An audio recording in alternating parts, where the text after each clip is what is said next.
మధురం నీ వాక్యం నా త్రోవకు దీపం నీ వాక్యం. యేసు నామంలో మీకు శుభములు సమృద్ధిగా కలుగును గాక. మధురం నీ వాక్యం అనే కార్యక్రమానికి స్వాగతం. ఈరోజు మనం 73 గ్రంథములలో యేసు అనే అంశం 18వ భాగం ధ్యానించుకుందామండి. మధురం మధురం నీ వాక్యం నా త్రోవకు దీపం నీ వాక్యం. ఈరోజు ఉపదేశకుడు గ్రంథంలో యేసు ఉపదేశకునిగా మనకు దర్శనమిస్తారు. మరి ఇంకొక అనువాదంలో, ప్రాటెస్టెంట్ అనువాదంలో ఈ గ్రంథాన్ని ప్రసంగి అని అంటారండి. అయితే ఒరిజినల్గా హీబ్రూలో రాసినప్పుడు దీని పేరు కోహెలిత్. అంటే Qoheleth means the one who speaks to the assembly. అంటే ప్రజలతో, అసెంబ్లీ అంటే యాక్చువల్గా పీపుల్ ఆఫ్ గాడ్ అని అనమాట. ప్రజలతో ఆయన మాట్లాడుతున్నాడు, ప్రసంగం చేస్తున్నాడు, ఉపదేశం చేస్తున్నాడు. ఉపదేశకుడు ప్రసంగి అంటే ప్రసంగం చేస్తున్నాడు, ఉపదేశిస్తున్నాడు. ఏమి ఉపదేశించాడు? సొలొమోను అందరు రాజుల కంటే కూడా మరి అధికమైన వివేకాన్ని కలిగి ఉన్నాడు. ఆయన 3000 సామెతలు రాశాడు, 1005 కీర్తనలు కట్టాడు. ఆయన అన్నిటి గురించి మాట్లాడగలడు అని 1వ రాజులు 4:32 నుంచి ఉంటుంది. He can talk about the plants, he can talk about animals, he can talk about stars. అన్నిటిని గురించి కూడా మాట్లాడగలడు. అంత జ్ఞానాన్ని దేవుడిచ్చారు.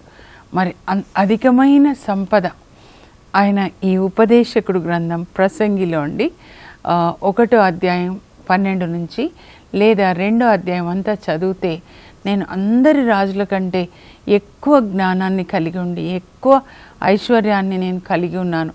నేను నేను నేను అనే మాట ఎక్కువగా వాడతాడనమాట. అంటే self glory, he lived for his glory. ఆయన శరీరం కోరిన కోరికలన్నీ తీర్చుకున్నాడు.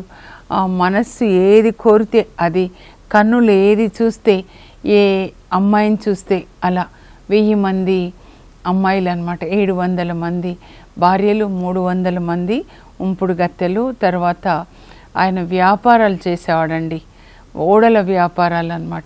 ఒక్కొక్కటి అలా వెళ్ళి అంత వ్యాపారం చేసి మళ్ళీ 3 సంవత్సరాలకు ఒకసారి తిరిగి వచ్చేటప్పుడు ఆ నావికులు 41 బారువుల బంగారం తీసుకొని వచ్చేవాళ్ళంట. ఇంకా ఆయన రథాలు, గుర్రాలు అన్నమాట కొనడము, అమ్మడం. ఏ రాజులు అలా చేయలేదండి. ఏ రాజులు కూడా ఈ బైబిల్ గ్రంథంలో ఇలాంటి వ్యాపారాలు. దావీదు ఎప్పుడు ప్రభా నీ చిత్తం చేయట నాకు పరమానందం, నీకు ఆలయాన్ని కట్టే వరకు కూడా నేను నిద్రించను, పడక ఎక్కను, నీవు ఈ యెరూషలేం స్థలాన్ని నీకు నివాస స్థానంగా ఎన్నుకున్నావు కనుక నేను నీకు ఇక్కడ ఆలయం కడతాను. 132వ కీర్తనలో చెప్తారు, నీ చిత్తం చేయట నాకు పరమానందం అని. ఆయన 40వ కీర్తన 8వ వచనంలో చెప్తాడు. తర్వాత దావీదు ఎంత వినయం అంటే, గొర్రెలు కాచుకునే నన్ను తీసుకొని వచ్చి ఇక్కడ ఇజ్రాయెల్ ప్రజలకి రాజుగా చేశావు, నేను నీ రుణం ఎలా తీర్చుకోవాలి? గొర్రెలు కాచుకునే నేనైతే ఒక ప్యాలెస్లో ఉంటున్నాను, కానీ దేవుని మందసం గుడారంలో ఉందయ్యా, నేను దేవాలయం కట్టాలనుకుంటున్నాను అని ఆయన రాజు అయిన తర్వాత 2వ సమూయేలు గ్రంథంలో 7వ అధ్యాయంలో నాతాను ప్రవక్తను అడిగినప్పుడు ప్రవక్త అంటారు, చాలా మంచి పని కదా కట్టండి అని. కానీ దేవుడు చెప్తారు, వద్దు, దావీదు వద్దు, ఆయన కొడుకు సొలొమోను కడతాడు. ఆయన యుద్ధం చేసి ఆయన చేతులు రక్తసిక్తం అయిపోయినాయి, కానీ నా కోసం ఆలయం కడతా అన్నాడు కనుక నేను ఆయనకే ఒక ఆలయం కడతాను. ఎలా అంటే వీళ్ళ వంశం గొర్రెలు కాచుకునే వంశం, అబ్రహాం నుంచి దావీదు వరకు 14 తరాలు. కానీ ఇప్పటి నుంచి దావీదుని నేను సింహాసనం మీద కూర్చోబెట్టాను, ఇప్పటి నుంచి ఆయన కడుపులో ఆయన మేని నుండి వచ్చిన వాళ్ళే రాజులుగా ఉంటారు. ఇది అని దేవుడు ఆయనకి ఒక వాగ్దానాన్ని ఇస్తాడనమాట. అలాంటి కొడుక్కి మరి సొలొమోను పుడతాడు రాజుగా. సొలొమోన్ని దేవుని చిత్త ప్రకారం దావీదు బ్రతికున్నప్పుడే మరి సొలొమోన్ని రాజుగా అభిషేకించడం జరుగుతుందన్నమాట. కానీ సొలొమోన్ ఏమంటాడు చూడండి, వాళ్ళ నాన్న కష్టపడి సంపాదించిందనమాట. కానీ ఈయనేమంటాడంటే, నేను దేవునికి ఆలయాన్ని నిర్మించాను, నేను చాలా ప్యాలెస్లు కట్టించాను. ఎందుకంటే ఆయన కొరకు కట్టించుకుంటాడు, దేవుని కొరకు 7 సంవత్సరాలు దేవాలయాన్ని కడతాడు. కానీ వాళ్ళ నాన్న అన్నీ రెడీ చేస్తాడండి. తర్వాత తన కొరకు 13 సంవత్సరాలు ప్యాలెస్ని కట్టించుకుంటాడు. వెట్టి చాకిరీ చేయిస్తాడండి ప్రజలతోటి, అంటే అన్యజనులతో చేపిస్తాడు, పరదేశులు అంటే ఇజ్రాయేల్ కాని వాళ్ళతోటి అన్నమాట. కానీ ప్రభు చెప్తారు, మీ దేశంలో వసిస్తున్న పరదేశులను మీరు పీడింపరాదు. వీళ్ళే ఇజ్రాయేల్ ప్రజలు ఐగుప్తులో వాళ్ళు మరి బానిసలుగా ఉంటారు. పట్టణాలు కట్టిస్తాడనమాట ఫరో రాజు.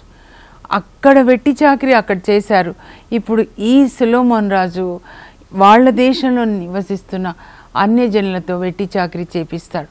ప్రజల మీద చాలా పెద్ద భారం అండి.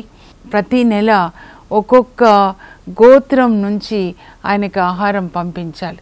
ఒక్కరోజు ఆహారం, నేను ఇంతకుముందు చెప్పాను, రాజుల మొదటి గ్రంథం 4వ అధ్యాయంలో 22, 23 వచనాలు చదివితే ప్రతిరోజు కూడా ఆయన యొక్క ప్యాలెస్కి మరి 750 కుంచాల పిండి పంపించాలి. తర్వాత 30 కోడెలు, తర్వాత 100 పొటేళ్ళు, ఇంకా జింకలు, లేళ్ళు, దుప్పులు, కోళ్ళు, అట్లా అన్నీ ప్రతిరోజు పంపించాలి. అంత భారం అయిపోతుందన్నమాట. అందుకే సొలొమోను మరణించిన తర్వాత ఆయన కొడుకు రెహబాం దగ్గరికి ప్రజలు వస్తారండి. 1వ రాజుల గ్రంథం 12లో, మీ నాన్న మా మీద పెద్ద బరువు పెట్టాడయ్యా, ఆ బరువును తగ్గిస్తాను అంటే, మాకు ఆ భారం తగ్గిస్తానంటే, నీవు దావీదు వంశంలో పుట్టావు కాబట్టి మీరే మమ్మల్ని పరిపాలించవచ్చని ఇజ్రాయేల్ ప్రజలు, ఉత్తర ఇజ్రాయేల్ ప్రజలు వచ్చి చక్కగా మర్యాదగా అడిగినప్పుడు రెహబాము సరే మీరు 3 రోజుల తర్వాత రండి అని చెప్పి తన ఆస్థానంలో అంటే కొలువులో ఉన్న పెద్దల్ని అడుగుతాడు. వాళ్ళ నాన్న దగ్గర పనిచేసిన వాళ్ళు, అయ్యా ప్రజలు ఇప్పటికే చాలా భారంతో అలసిపోయి ఉన్నారు, నువ్వు వాళ్ళతో చాలా ప్రియంగా మాట్లాడయ్యా, మంచిగా మాట్లాడు అని చెప్పి అంటారనమాట. అయితే ఈ రెహబాము మందబుద్ధి, మనం సిరా గ్రంథంలో 47వ అధ్యాయంలో ఉంటుంది. మహాజ్ఞాని సొలొమోన్కి పుట్టిన కొడుకు మందబుద్ధి రెహబాం. వాళ్ళు మంచిగా మాట్లాడయ్యా అని చెప్తే పెద్దల సలహా తోసిపుచ్చి తన ఫ్రెండ్స్, తనతో పుట్టి పెరిగిన ఆ ఫ్రెండ్స్ యువకుల్ని అడుగుతాడనమాట. ఇదిగో ఇట్లా వచ్చి అడిగారు, మీ నాన్న మా నెత్తి మీద పెద్ద భారం పెట్టాడు, నువ్వు ఆ భారం తీస్తా అంటే నువ్వే మాకు రాజుగా ఉండొచ్చు అని. అప్పుడు వాళ్ళు ఏమంటారంటే, నువ్వు ఇట్లా చెప్పు, వాళ్ళు వస్తే, ఇదో మా నాన్న మీ మీద పెద్ద భారం పెడితే నేను ఇంకా పెద్దది పెడతా, మా నాన్న మిమ్మల్ని చండ్రకోలతో కొట్టిస్తే నేను మిమ్మల్ని కొరడాలతో కొట్టిస్తా అని చెప్పు. చిన్నవాడు మరి పెద్దవాళ్ళతో అలా మాట్లాడతాడండి. వాళ్ళు వచ్చినప్పుడు ఇలాగే మాట్లాడతాడు. ఎట్లా మాట్లాడుతున్నాడు, సరే ఈ దావీదు సంతతితో మాకు పొత్తు లేదు, మేము వెళ్ళిపోతామని వెళ్ళిపోతారు ఉత్తర ఇజ్రాయేల్ వాళ్ళు. ఇంకా సొలొమోన్ క్రింద పనిచేసిన ఒక సేవకుడు యెరోబాం అని ఉంటుంది తెలుగులో, ఆయనని రాజుగా ఎన్నుకుంటారండి. ఆయన ప్రజల్ని అబ్బా ఎంత పాపం చేపిస్తాడంటే, ఉత్తర ఇజ్రాయిల్లో దానులో ఒకటి, బెతేల్లో ఒకటి 2 బంగారు దూడలు చేయించి ప్రజలతో విగ్రహారాధన చేపిస్తాడనమాట. ఇంకా అలా ఉత్తర ఇజ్రాయిల్ని పరిపాలించిన 19 మంది రాజులు కూడా విగ్రహారాధకులు, హంతకులు, ఒకరిని చంపి ఇంకొకరు అనమాట. యూసర్పర్స్ అంటే దోపిడీగాళ్ళుగా ఉంటారు. వాళ్ళంతా అలా ఉండొచ్చు. అంతేకాదు, కింద దావీదు సంతతి రాజులని వాళ్ళు బాధ పెడుతూ ఉంటారనమాట. ఎందుకంటే సొలొమోన్ చేసిన పాపానికి ఆయన సంతతికి మరి ఈ యొక్క శిక్ష వస్తుందన్నమాట. ఆయన ఏం రాస్తాడంటే ఉపదేశకుడు గ్రంథంలో, నేను ద్రాక్ష తోటలు నాటించాను, ఓలివ తోటలు నాటించాను, ఇంకా అంజూరపు తోటలు నాటించాను, నాకు ప్యాలెస్ కట్టించుకున్నాను, ఇంకా చాలా ప్యాలెస్లు తన భార్యలకి కట్టించాలి కదండి. ముందు ఫరో కుమార్తె గురించే రాయబడింది. ఫరో కుమార్తె కట్టించాడంటే నెక్స్ట్ ఇంకొక రాకుమార్తె అనమాట. ఆయన పతనం గురించి 1వ రాజుల గ్రంథం 11వ అధ్యాయంలో ఉంటుందండి. సొలొమోను ఫరో రాకుమార్తెనే కాదు, మిగతా అన్య రాజులు అన్నమాట, వాళ్ళ రాకుమార్తెల్ని పెళ్లి చేసుకుంటాడు. వాళ్ళ పట్ల గాఢమైన ప్రేమ ఆయన చూపిస్తాడు. ద్వితీయోపదేశకాండం 7:3లో ఉంటుంది, మీరు అన్యజాతి పిల్లల్ని పెళ్లి చేసుకోవద్దు, మీ పిల్లల్ని వాళ్ళకి ఇవ్వద్దు అని. నిర్గమకాండం 34:16లో కూడా. మహాజ్ఞానికి మోషే ధర్మశాస్త్రం తెలీదా అండి? కానీ దేవుణ్ణి లెక్క చేయడనమాట. ఇంకా ఆయన సామెతలు చెప్తూ ఉన్నప్పుడు అందరూ చుట్టుప్రక్కల రాజులు ప్రజలు వినడానికి వచ్చి బంగారాన్ని ఇస్తారు, విస్తారమైన బంగారం. తర్వాత ఇంకా వెండి అయితే రాళ్ల కుప్పలుగా పోస్తారంట. రాళ్ళు ఎట్లా అమ్ముతారో అట్లా అమ్మేవాళ్ళు అంతా అన్నమాట. సో ఆయన రాజుగా ఉన్నాడు. ఆయన సింహాసనం కూడా మీరు చూడాలి, నేను చూపిస్తాను ఇప్పుడు. ఆ సింహాసనానికి 7 మెట్లు ఉంటాయండి. 7 మెట్లు కూడా 2 వైపులా 7 సింహాలు అన్నమాట. అంటే 2 అంటే 14 బంగారు సింహాలు బంగారంతో చేసినవి. ఇంకా సింహాసనం కూడా అంతే, ఏనుగు దంతంతో చేస్తారు. ఆయనవన్నీ కూడా షీబారాణి మీరు చదివితే 1వ రాజులు 10లో మీ గురించి విని, ఆమె ఎక్కడి నుంచి ఆఫ్రికా నుంచి 2000 మైళ్ళ దూరం నుంచి ప్రయాణం చేసి సొలొమోను వైభవాన్ని చూడాలి విన్నాను అని చూడడానికి వచ్చి చూసి అంటుంది, నేను విన్నది చాలా తక్కువ అని. ఎందుకంటే ఆయన విందుకి వాడే పాత్రలన్నీ బంగారమే. ఆయన పనివాళ్ళు వేసుకున్న యూనిఫామ్ చూస్తేనే ఒక ఎక్సలెంట్గా ఉంటుంది అన్నమాట. సో ఎంత గొప్ప దేవుడు అని ఆ యావే దేవుడిని అంగీకరిస్తుందండి ఆమె, అన్యురాలు. ఆమెకి చాలా బహుమతులు ఇచ్చాడంట. ఆమె కూడా మరి సుగంధ ద్రవ్యాలు అవన్నీ తీసుకొని వస్తాయన్నమాట. అయితే ఇప్పుడు ఈ ఉపదేశకుడు గ్రంథంలో సొలొమోను ఏం రాశాడు అనంటే, దేవుడు లేని జీవితం వ్యర్థము, దేవుడు లేకుండా సాధించినదంతా వ్యర్థమే, దేవుడు లేని కీర్తి ప్రతిష్టలు, అధికారము, బంగారము, డబ్బు అంతా కూడా మనిషికి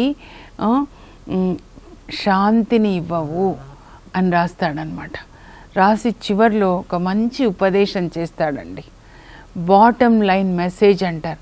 ప్రతి గ్రంథం మీరు చదివినప్పుడు ఇందులో చివరి అధ్యాయం చివరి వచనం మీరు చదవండి, మనకి చాలా చాలా బోధిస్తుందన్నమాట. ప్రతి గ్రంథంలో కూడా. ఇక్కడ 12 అధ్యాయాలు ఉంటాయండి. 12వ అధ్యాయం కీ చాప్టర్, అంటే ముఖ్యమైన అధ్యాయము. మరి కీ వర్స్, ముఖ్యమైన వచనం ఏంటి అంటే 12వ అధ్యాయంలో 13వ వచనం, 12, 13 అట్లా గుర్తుపెట్టుకోనండి. ఏమంటాడంటే, ఇంతవరకు చెప్పిన దాని సారాంశం ఏమనగా, మీరు దేవునికి భయపడి ఆయన ఆజ్ఞలు పాటించండి. నరుని ప్రధాన ధర్మం ఇదియే. మనందరి ప్రధాన ధర్మం ఏంటంటే ఆయనకి భయపడంటే ఆయనని గౌరవించాలి. మన సృష్టికర్త కనుక ఆయనని గౌరవించి ఆయన మనకిచ్చిన ఆజ్ఞలని మనం పాటించాలి. ఈ ఆజ్ఞలు మనకి జీవాన్ని ఇస్తాయి. ఇంకేమంటాడంటే, నరులు చేసిన పనులు మంచివి కావచ్చు, చెడ్డవి కావచ్చు, రహస్యమైనవి కావచ్చు, భగవంతుడు వానికన్నిటికీ తీర్పు తీరుస్తాడు అని ముగిస్తాడండి. ఇది కీవర్స్ అన్నమాట. ఇదే ఈ ఉపదేశకుడు ఇచ్చిన ఉపదేశం మనందరికీ. లేకపోతే బైబిల్లో రాసింది వాళ్ళకి ఆయన ఎప్పుడో ఇస్తే, ఎప్పుడు క్రీస్తు పూర్వం 935లో సొలొమోన్ రాజు వృద్ధాప్యంలో 65 సంవత్సరాల వయసులో అప్పుడు రాస్తే, మరి ఇప్పుడు ఎందుకు మనం చదువుకుంటున్నాం దాదాపు 3000 సంవత్సరాల తర్వాత? అంటే భగవంతుని ఉపదేశం అండి ఇది. మీ ప్రతి నరుడు ఒక రాజు కావచ్చు, లేకపోతే ఒక కూలివాడు కావచ్చు, కానీ ప్రతి నరుని ప్రధాన ధర్మం ఇది. దేవునికి భయపడి ఆయన ఆజ్ఞలు పాటించాలి. ముందుగా 10 ఆజ్ఞలు ఒక బాలశిక్షలాగా. యేసు ప్రభు చెప్తారు, దేవుణ్ణి ప్రేమించడం అంటే నీ పొరుగు వాళ్ళని ప్రేమించాలి, నీకు నువ్వు హాని చేసుకో, నీలాగా నీ పొరుగు వాళ్ళని ప్రేమించాలి. అంటే నీకెలా నిన్ను వలె నీ పొరుగు వాళ్ళని ప్రేమించు, నీకు నువ్వు హాని చేసుకో, నీ డబ్బు నువ్వు దొంగతనం చెయ్యవు, కనుక నీలాగా అంటే నీ పొరుగు వాళ్ళకు కూడా నువ్వు హాని చేయకూడదు. ఇది ప్రధాన ధర్మం అండి. మనం పొరుగు వాళ్ళకి ఎప్పుడు కూడా హాని చేయకూడదు. భూమి మీద ఉన్న అందరూ దేవుని బిడ్డలే, వసుదైక కుటుంబం, ఒకే దేవుడు, అందరూ ఒకే దేవుని బిడ్డలు అన్నమాట. ఇప్పుడు ఒక్కసారి మళ్ళా చూద్దామండి ఈయన ఏం చెప్తున్నాడో. ఈ సొలొమోన్ రాజు మరి 40 సంవత్సరాలు పరిపాలిస్తాడండి. వాళ్ళ నాన్న దావీదు తర్వాత యునైటెడ్ ఇజ్రాయెల్ అంటే సంయుక్త ఇజ్రాయెల్ని పరిపాలిస్తాడు. క్రీస్తు పూర్వం 970 నుంచి 930 వరకు కౌంట్ డౌన్. క్రీస్తు పూర్వం అంటే కౌంట్ డౌన్, క్రీస్తు పుట్టేవారు కదా. 40 సంవత్సరాలు పరిపాలిస్తాడు. ఇంకా ఆయన ఎట్లా అంటే ఆయన మనస్సు కోరిందంతా కూడా, కన్నులు ఏది చూస్తాయో అది కావాలనుకుంటాడు. మనస్సు ఏది కోరిందో ఆ కోరికలన్నీ కూడా తీర్చుకుంటాడనమాట. అందులో ఇంకా ఆయన రోజు డబ్బు వస్తూ ఉంటుంది ఆయనకి. అంటే ఆయన సామెతలు చెప్తూ ఉంటాడు. మరి వచ్చిన రాజులు వినడానికి వచ్చిన వాళ్ళు కానుకలు తీసుకొని వస్తారు. ఇంకా బిజీగా అయిపోతాడు. ఇక్కడ వెళ్ళి ద్రాక్ష తోటలు నాటిస్తాడు, అక్కడ వెళ్ళి అంజూరపు తోటలు నాటిస్తాడు. తర్వాత ఎక్కడ వెళ్ళినా కూడా ఆయనకి కీర్తి అన్నమాట. అలా పరిగెత్తుతూ ఉంటాడు. దేని వెనకాల? సుఖంల వెంట. శరీరానికి వనిత కావాలంటే పెళ్లి చేసుకున్నాడు. ఈ ద్రాక్ష తోటలు కావాలి, ఈ బంగారం కావాలి, ఈ వస్త్రాలు వేసుకోవాలి. అందుకనే యేసు ప్రభు చూడండి, మత్తయి సువార్త 6వ అధ్యాయం మీరు చదివితే, ఏదో ఏమి తినేదమా, ఏమి త్రాగేదమా, ఏమి ధరించేదమా అని మీ జీవితాన్ని గురించి చింతించకండి. ఎందుకంటే మీ జీవితము ఈ వస్త్రాల కంటే విలువైనది. ఇదే అండి విలువైనది, మన దేహం. ఎందుకంటే ఇందులో దేవుడు నివసిస్తున్నాడు, జీవం ఉంది. ఇక్కడేం జీవం లేదు. మీరు లిల్లీ పూలు చూడండి, గడ్డి పూలు చూడండి, ఉదయం పూచి సాయంకాలము మరి వాడిపోయే పూలు. సొలొమోను సౌందర్యం కంటే ఎక్కువ సౌందర్యాన్ని ఆ పూలని సృజించుటలో దేవుడు శ్రద్ధ వహించాడంట. ఎక్కువ సౌందర్యం అంటే సొలొమోను వేసుకున్న వస్త్రాలు అంత సౌందర్యం కలవన్నమాట. ఇంకే రాజుతో పోల్చలేదు. మీరు వేరే దావీదు రాజుని చూడండి, ఆయన ప్రజల మీద ఒక భారం వేయలేదు, తన కోసం ఒక ప్యాలెస్ కట్టుకోలేదు. తన ఫ్రెండ్ హీరామ్ కట్టిస్తాడు, తూరు రాజు అనమాట తన ఫ్రెండ్. లేకపోతే ప్రజల నుంచి తన ఆహారం కోసం రోజు ఇంత ఆహార పదార్థాలు ఆయన కలెక్ట్ చేయలేదండి, వెట్టి చాకిరీ చేయించలేదు. దావీదు గురించి రాయబడి ఉంటుందండి 2 సమూయేలు 8:15లో. దావీదు ప్రజలను చక్కగా పరిపాలించాడంట. ఆయన చక్కగా తీర్పు తీర్చి న్యాయాన్ని కాపాడాడు. ఒక రాజు ఏంటంటే తన రాజ్యంలో న్యాయాన్ని కాపాడాలి, పేదవాళ్ళ హక్కులని కాపాడాలి. ధనవంతులు పేదవాళ్ళని దోచుకోకుండా న్యాయం కాపాడాడనమాట. కానీ సొలొమోను ఇలా చేయలేదండి. పరిగెత్తుతూ ఉన్నాడు, సుఖంలో వెంట పరిగెత్తుతూ. ఇంకా సామెతలు వినడానికి వస్తున్నారు. మళ్ళీ వెళ్ళిన ప్రతి చోట ఆ రాకుమార్తెను పెళ్లి చేసుకొని తీసుకొని వస్తున్నాడు. ఈమెతో తర్వాత ఈ స్త్రీతో ఆ స్త్రీతో అలా ఆయన దేవునికి ముందులో మరి రాజు అయినప్పుడు 7 సంవత్సరాలు దేవాలయాన్ని కట్టిస్తాడు. తర్వాత ప్రార్థన కూడా చేస్తాడు. కానీ ఈ అధికారము, ఈ కీర్తిలో ఎప్పుడో దేవుణ్ణి వదిలేస్తాడండి. వదిలేసి ఎప్పుడు అనంటే ఆయనకి 65 సంవత్సరాల వయసులో, 30 సంవత్సరాలకి రాజు అవుతాడు. 35 సంవత్సరాల వయసు వచ్చేసరికి ఆయన భార్యలు ఆయనని బాధించడం మొదలు పెడతారు. ఒకరితో ఒకరు పోల్చుకొని, నా దేవుడికి ఆలయం కట్టవా, నా దేవతకు కట్టవా, కడతాడు. ఈమెకు కడితే ఆమెకు కట్టాలి, ఆమెతో పాటు వెళ్ళి ఆరాధించావు వాళ్ళ పండక్కి, నాతో పాటు ఆరాధించవా, ఇలా వాళ్ళతో పాటు ఆ స్త్రీలతో పాటు ఈయన కూడా ఆరాధిస్తాడనమాట. తర్వాత దేవుడు ఆయనను హెచ్చరిస్తారు 2 సార్లు, నీవు అన్య దైవంలను ఆరాధించరాదు. అంటే యెరూషలేము నేను ఎన్నుకున్నాను, ఇక్కడ నాకు మాత్రమే ఆరాధన జరగాలి అని దేవుడు దావీదుతో చెప్తాడు. ఈయనకు కూడా తెలుసు. అయినా అదే యెరూషలేములో తన భార్యల కొరకు ప్యాలెస్లు కట్టిస్తాడు, వాళ్ళ ఆరాధన కొరకు వాళ్ళ గుళ్ళు కట్టిస్తాడు, వాళ్ళతో పాటు ఈయన ఆరాధిస్తాడు. దేవుడు మళ్ళీ ఆయనను హెచ్చరించే వరకు 65 సంవత్సరాల వయసులో ఆయన ఎటుపోతున్నాడో ఆయనకి తెలియకుండా అయిపోతుందండి. ఇంకా దేవుని యొక్క తీర్పు శిక్షలో భాగంగా అందరూ స్నేహితులు ఆయనను విడిచిపెడతారండి. చుట్టుప్రక్కల ఉన్న రాజులందరూ కూడా ఆయనను బాధ పెట్టడం మొదలు పెడతారు. వాళ్ళు శత్రువులు అయిపోతారు, వాళ్ళు దాడి చేయడం మొదలు పెడతారు. ఇంకా తర్వాత దేవుడు ఆయనతో మాట్లాడతారు, ఇదిగో నువ్వు ఇట్లా చేసావు కాబట్టి నీ రాజ్యం 12 గోత్రాలు ఉన్నాయి కదా, 12 రాష్ట్రాలు, ఉత్తరానున్న 10 నీ దగ్గర పనిచేసే యెరోబాముకి ఇస్తాను, నీ సొంత కొడుక్కి కింద యూదా అన్నమాట, అందులో ఇంకోటి షిమ్యోను లీనమైపోతుంది, కనుక అదొక్కటే నీ కొడుక్కి ఇస్తా అని చెప్తే అప్పుడు ఏం చేస్తాడంటే, దేవుని చిత్తం ఇవ్వబడింది కదా, యెరోబాము పనివాడే కదా, చంపాలని చూస్తాడనమాట. కానీ యెరోబాము పారిపోతాడు. సొలొమోను చనిపోయిన తర్వాత వస్తాడనమాట. ఆయన పారిపోయి తర్వాత వచ్చేస్తాడు, ఐగుప్తుకి పారిపోయి తర్వాత వస్తాడు అనమాట. కానీ పశ్చాత్తాపడడండి ఆయన పశ్చాత్తాపడడు. దావీదు చుట్టూ ఎప్పుడు యాజకులు ప్రవక్తలు ఉంటారు. నాతాన్ ప్రవక్త వచ్చి దావీదుతో నువ్వు ఈ పాపం చేశావు అంటే, అవును నేను పాపం చేశాను ఒప్పుకుంటాడు, క్షమించమని దేవుణ్ణి అడుగుతాడు. అది ఆ పశ్చాత్తాప హృదయం లేదా క్షమించమని దేవుణ్ణి అడగడం సొలొమోను చేయలేదండి. కనుక చివర్లో ఆయన ఇంకా నిరాశతో నింపబడి ఏమంటాడంటే, అంతా వ్యర్థమే అనే మాట 37 సార్లు వస్తుంది ఈ గ్రంథంలో.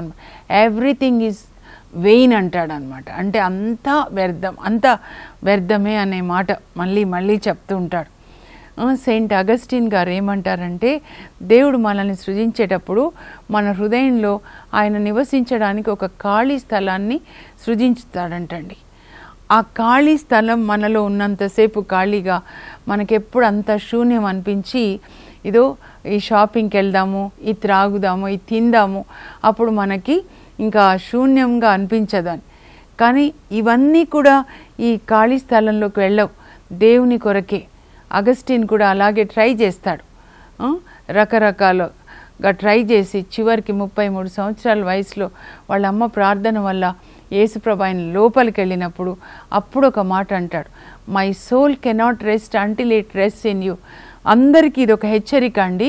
ఏంటి అనంటే, మనం ఈ లోక సంపదలు మనకి లోపల ఇన్నర్ పీస్ని ఇవ్వవండి. ఆ ఇన్నర్ పీస్ని ఎవరు ఇవ్వాలి అంటే, ప్రిన్స్ ఆఫ్ పీస్ యేసు ప్రభు మన లోపలికి వచ్చినప్పుడే ఆ పీస్ ఉంటుంది. అదే ఈయన ఇక్కడ చెప్తాడనమాట. ఆయన పతనానికి కారణాలు ఒక్కసారి చదివి ఆయన చెప్పింది ఒక్కసారి నేను చదువుతానండి. సొలొమోను పతనమునకు కారణములు. రాజుల మొదటి గ్రంథం 11వ అధ్యాయం. మొదటిది 1000 మంది భార్యలు, అది కూడా అన్య జాతి స్త్రీలు అనమాట. అంటే 700 మంది భార్యలు, 300 మంది ఉపపత్నులండి. తర్వాత విగ్రహారాధన, అన్య దైవంల ఆరాధన మందిరాల్ని నిర్మిస్తాడు. అన్యజనులతో వెట్టి చాకిరీ చేపిస్తాడు కరుణ లేకుండా. ఇంకా సొలొమోను అనుదిన ఆహారం 450 కుంచాల పిండి, 330 కోడెలు, 100 పొట్టేళ్ళు, ఇంకా జింకలు, దుప్పలు, ఇవన్నీ కూడా ప్రజల మీద అధిక భారం. తర్వాత సొలొమోను వ్యాపారాలు, నావల వ్యాపారాలు, రథాలు, గుర్రాల వ్యాపారాలు. చివరగా దేవుడు 2 మార్లు హెచ్చరించినను అతడు వినడయ్యెను. ఇది బాటమ్ లైన్ అన్నమాట. సో చివర్లో అందరూ ఆయనను విడిచిపెట్టినప్పుడు, అందరూ అన్య జాతుల వాళ్ళు ఆయన మీద శత్రువులుగా వచ్చినప్పుడు ఆయన ఇది హెచ్చరిస్తున్నాడు అనమాట యువకులకి, అందరికీ కూడా. అప్పుడు సొలొమోను తన జీవిత అనుభవాన్ని, జీవిత పాఠాన్ని ఒక్క మాటలో ఉపదేశిస్తాడండి. కుమారా, కడన ఒక హెచ్చరిక చేస్తున్నాను, దేవునికి భయపడి ఆయన ఆజ్ఞలను పాటించు. నరుని ప్రధాన ధర్మం ఇది.